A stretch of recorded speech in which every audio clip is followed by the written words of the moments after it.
Hi, I'm Pete from Project Heaven Restoration, and this is the Chesil 356 EV conversion update. Okay, so a lot has happened since the last time we did an update on this car.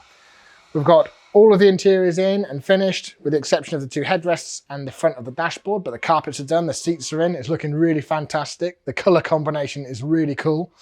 We've got the screen in, we've got the front end of the car, all the electronics, the battery, BMS system, everything's in permanently and plugged up and connected. The back, the rear battery box is all in, all tested, all the wiring's connected up and plumbed in, the cooling system's plumbed in for the inverter, and that's all working. What we're basically doing now is calibrating all of the control equipment. We've got to put the drive shafts on to the wheels, but only when we're happy that the electronics are all correct, because we don't want to shoot off. So yeah, and then the next thing after that, we've got put the bonnet and the boot on and start road testing.